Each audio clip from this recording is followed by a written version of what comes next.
পাণ্ডব দ্রুপদ রাজপুরের পাণ্ডব দিগকের আনয়ন। আমি বলে দিচ্ছি যে ঠিক আছে ওইটা যখন হলো না সেই তখন ওদের খবরা খবর হলো সেই তখন দ্রৌপদ রাজায় ওই পাণ্ডব দিগকে মনে কর আনার জন্য ডাকাইলো। শুনিয়া দ্রুপদ রাজা আনন্দিত মনে উঠিয়া বসি রাত্রি পাইল জাগরণে। তো সেইটা শুনিলে দ্রৌপদ রাজার ঠিক আছে। আনন্দ হলে আর ওরকম ভাবে সেই রাজটা পোহালো। পূর্ব ভিতে দেখি রাজা অরুণ উদয় আর পুরোহিত দিজে কহে করিয়া বিনয়।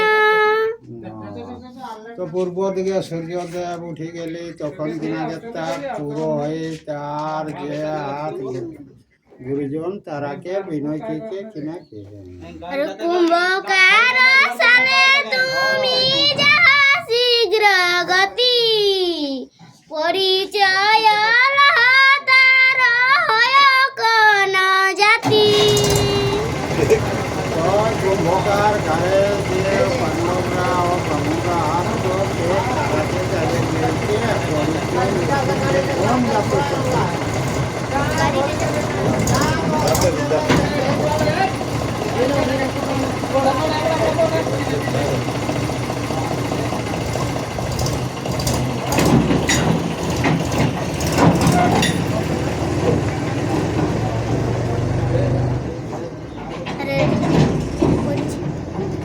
রাজার পাইয়া আজ্ঞা চলিল বাম্বন বাম্বনে দেখিয়া পন মিল পঞ্চজন।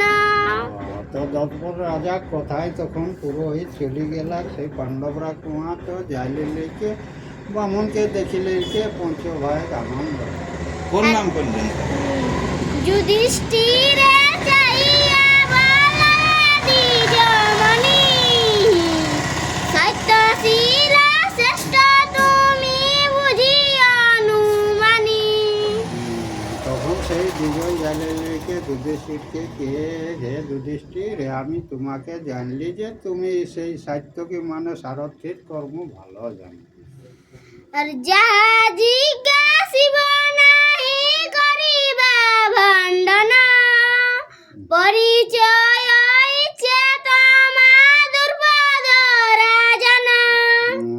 তো সেই বামনে কে যেটা আমি জিজ্ঞাসা করব সেটা আমাকে ভাঁড়িও না কে দ্রৌপদ রাজা তোমাকে জিজ্ঞাসা করার জন্যই পাঠাইছে। দ্রুপদ রাজার এই মানস ছিল দ্রৌপদী কুমারী তার যেই দিনে জন্মিল। তো সেই দ্রৌপদ রাজার মনের উহার একটা লালসা কি যে ওই দিনটাই এই দ্রৌপদীর জন্মদিন বটে, সেই জন্যে উহার স্মরণ আছে। যেদিনে জন্মিল সেই দিনে আমার একটা মানুষ মনের মধ্যে করেছে চলো চলা কুরু বংশে পাণ্ডু রাজা সখা প্রিয়তর তার পুত্রে কন্যা দিব চিন্তিল অন্তর। বল তো সেইটা বলছে যে ও যে কুরু বংশে যে পাণ্ডু রাজা পাণ্ডুর পুত্র যেগুলা মিত্র হ্যাঁ, সে তার ওই বংশে আমি কন্যাটা দিব এটাই আমি মনে মননা করেছি। রাজার মনে চিন্তা আশাটা করছে। ছিল। ঠিক আছে চল গৃহদাহে মাতা সহ মৈল পঞ্চ ভাই সবে এই কথা কহে পদয় না যায়। হ্যাঁ।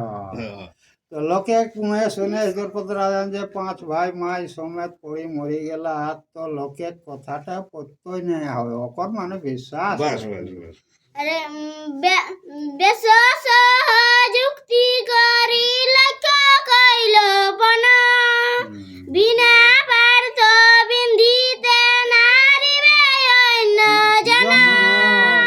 তখন তখন মন্ত্রী সহ যুক্তি কে আর দর্পদে লক্ষ্য ভেদ করলা তো আমি তোরা জানো যে পার্থ ব্যাস সহিত ব্যাস হুয়ে তো দিচ্ছেন ওই খবরটা সে হুয়া যুক্তি পরামর্শ করে নিয়ে আর ওই লক্ষ্য ভেদটা করলো আর আগে তো জানে যে পার্থ ছাড়া তো এটা এটা পারবে নাই আরে এ হে তু মনে বড় আছে সন্দেহ কেহ তুমি কাহার পুত্র পরিচয় এই কারণে কে তোদের উপর সন্দেহ সন্দেহ আছে। আছে সেই জন্য কার পুত্র বটে সেইটা নিখুঁত কথাটা বল। সেই পরিচয়টা দে বাস। ধর্ম কহে পরিচয় কোন প্রয়োজন বাস।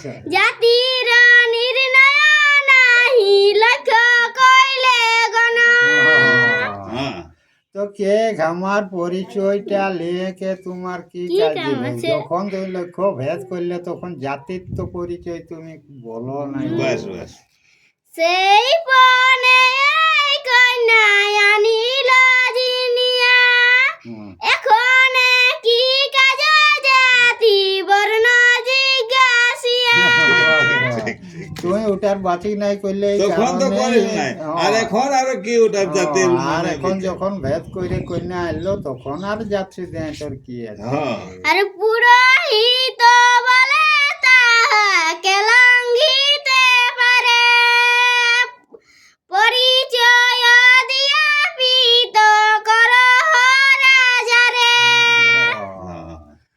তো ওটা সেটা বলছে ব্যাসের কলমটা কে লঙ্ঘন করতে পারে বলছে সেটা নাই বলছে তাকে দর্পদ রাজাকে পরিচয়টা দিয়ে কে আমাকে শান্ত করো মনটা মনটা তুষ্ট করো আরে যুধিষ্ঠির বলে গিয়া কহনির পবরে হীন জাতি জন কি বিন্দিতে লক্ষ্য পারে বলছে কি যা দর্পদ রাজাকে বলে দিবে হীন জাতীয় কি ওই লক্ষ্য বিনতে পারে ওটা তো বুঝবার আছে না বলছে শুনি পুরোহিত গিয়া দুর্পদ কহিল পরিচয় না পাইয়া নির্পতি চিন্তিল পরিচয় তো দিল ওরে বাচ্চা আর কি চিন্তা? হ্যাঁ তো ওই আর ভাবটাই থাকলো কোথার দৃষ্টি ওকে বুঝতে পারলেন বুঝতে না পারলো নাহলে তো দিল পরিচয়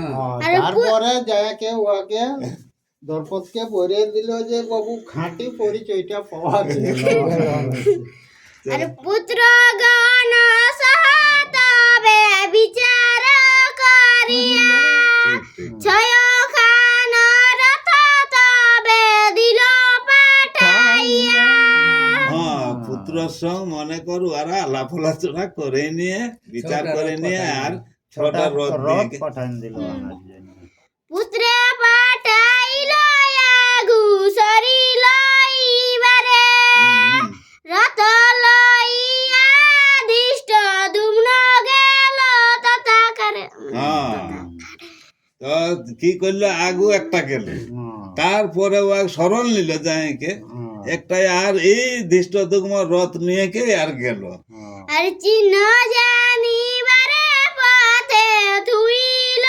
রাজন পাশা ক্রিয়া বেদ বিদ্যা পুরাণ পঠন হ্যাঁ ওই রাস্তায় যেতে যেতে মনে কর ওটার ওগুলা পরিচয় চলছে। বেদ বিদ্যা হ্যাঁ। যত রকম মনে কর হ্যাঁ, পাঠ করছে রাস্তাকে সাফ করছে সাফ করছে হ্যাঁ, এরকম। আর ধান্য যবন না শস্য রাখে দুই ভেতে ধনু কালি নানা অস্ত্রে তৃণে সহিতে হ্যাঁ এরকম ও ও রাস্তাটাকে ওইরকম বানাচ্ছে বনাছে দর্পদ রাজায় দর্পদ রাজা নট নটি নৃত্য করে বন্দিগণে গান চারি ভিতে সুযোজিত যশ গণ জান যার ভিতরে সুশোভিত অশ্বগণ জানো যত রথ রথি হাতি ঘোড়া সব ওই যে কিছু নাচ আছে। ডেক হচ্ছে সেই নানা নাচ রকমের দেখাচ্ছে। রথ লইয়া দিষ্ট দুম্ন গেল শীঘ্র গতি সবিনয়ে বলে তো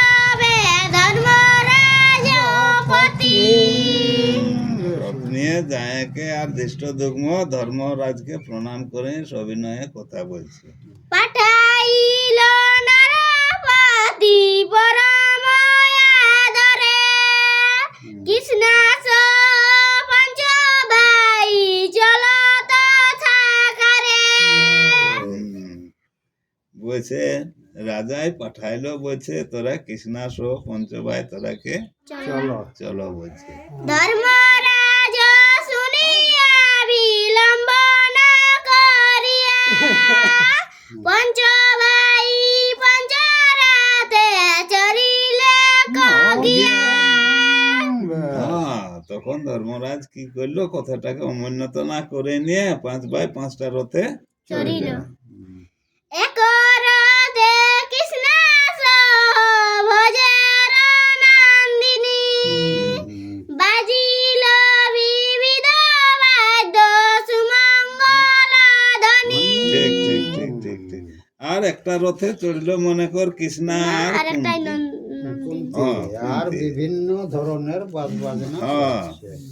আর দুই ভিতে নানা রত্ন থুইল রাজন, কারু ভিতে নানা চাহিল ভাই পঞ্চজন।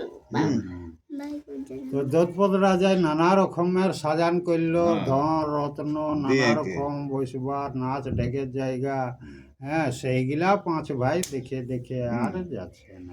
আরে বিচারে জানিল যত পাত্র মিত্র গণে, সামান্য নয় এই ভাই পঞ্চজনে। সভার লোকে মনে কর বলছে এরা সামান্য লোক নয়, এই 5 জন, এরা মনে কর ইয়াদের কথা আর কি বলবো তো। হ্যাঁ, তাদের কর্ম দেখি সবার বিস্ময়, লোকে বলে ছদ্ম দ্বিজ মনুষ্য এ নয়। হ্যাঁ, লোকে বলছে এই যে মনে কর পঞ্চদ্বিজ বলছে ছদ্মবেশে আছে, এরা মানুষ নয় বলছে। আর যথায় দুর্পদ ভূপ রত্ন সিংহাসনে, বেষ্টিত হইয়া যত পাত্র মিত্র গণে। ঠিক ঠিক ঠিক। তো যেখানে দর্পদ রাজা মনে কর সোনার সিংহাসনে মনে কর বসে, পাত্র মিত্র সব চারদিকে আছে, আরো মাঝখানে আছে, সেইখানে এরা ওইদিকে যাচ্ছে। আর তথায় আসি উপস্থিত ভাই পঞ্চজন, উঠিয়া আপনি রাজা কইল সম্ভাষণ। যখন ওই আসরের মধ্যে পৌঁছে গেল 5 ভাই এরা, তখন মনে কর রাজা সিংহাসনটালে উঠে নিয়ে তারাকে সম্ভাষণ করলো 5 জন। কুন্তি সহদর্পদি রে অন্তঃপুরে নিল, নারীগণ হুলুধ্বনি করিতে লাগিল। তখন কুন্তি সহ কৃষ্ণা মনে করে ওরা মানে ভিতর মহলে গেল, আর নারীরা কি করলো, উল্লধ্বনি দিয়ে তারাকে ভিতরাইলো, যেমন বোরকে ভিতরান সেই রকম। মহাভারতের কথা সর্বনে মঙ্গল, কাশী রাম কহেল বে ভারতের ফল। ঠিক ঠিক জয় শ্রী কৃষ্ণ। লবে সেই ভারতের উপর।